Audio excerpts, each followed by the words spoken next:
Moments ago, Israel launched Operation Rising Lion, a targeted military operation to roll back the Iranian threat to Israel's very survival.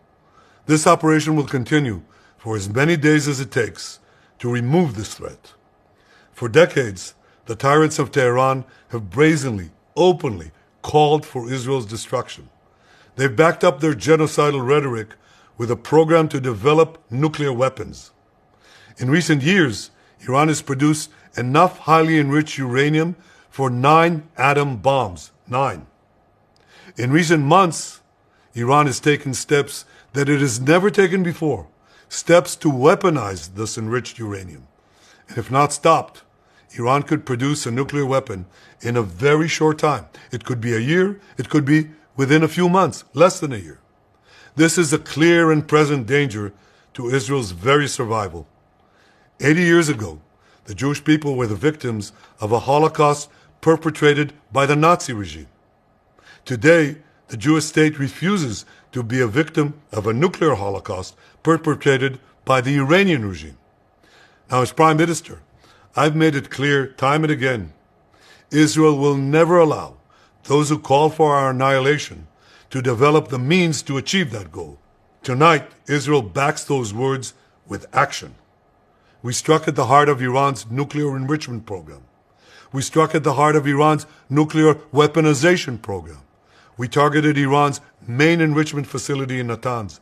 We targeted Iran's leading nuclear scientists working on the Iranian bomb.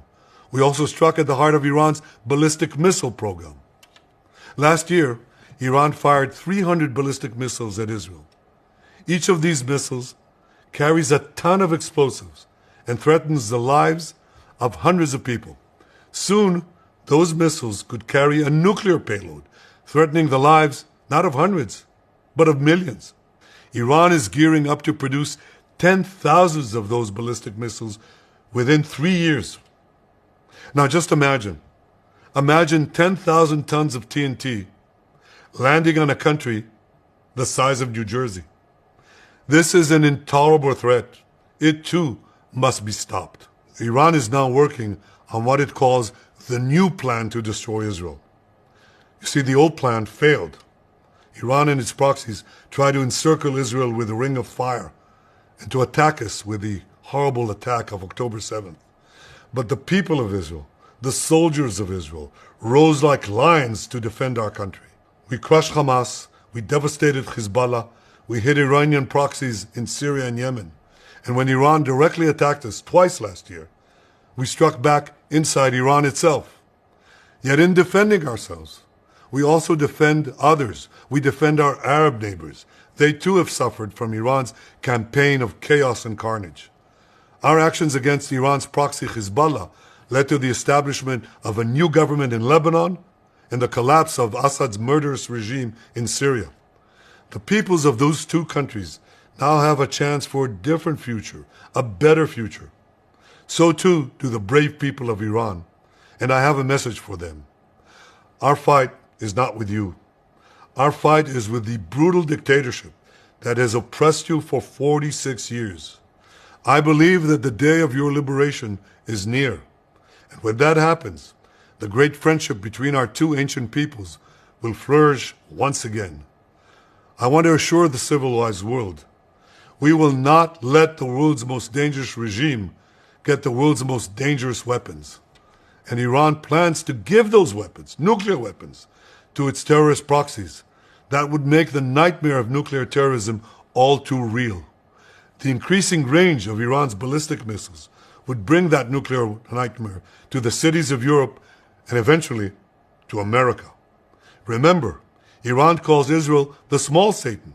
It calls America the great Satan. And this is why for decades it's led millions in the chants of death to Israel and death to America. Today, Israel is responding to those genocidal calls with action and with a call of our own. Long live Israel and long live America. Our action will help make the world a much safer place. I want to thank President Trump for his leadership in confronting Iran's nuclear weapons program. He has made clear time and again that Iran cannot have a nuclear enrichment program. Today, it is clear that Iran is just buying for time. It refuses to agree to this basic requirement of peaceful nations. That is why we have no choice but to act, and act now. The hardest decision any leader has to make is to thwart a danger before it is fully materialized. Nearly a century ago, facing the Nazis, a generation of leaders failed to act in time. They were paralyzed by the horrors of World War I. They were determined to avoid war at all costs, and they got the worst war ever. They adopted a policy of appeasement. They closed their eyes and ears to all the warning signs. That failure to act resulted in World War II, the deadliest war in history. It claimed the lives of 60 million, including 6 million Jews, a third of my people.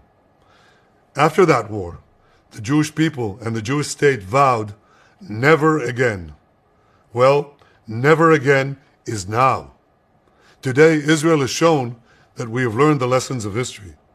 When enemies vow to destroy you, believe them.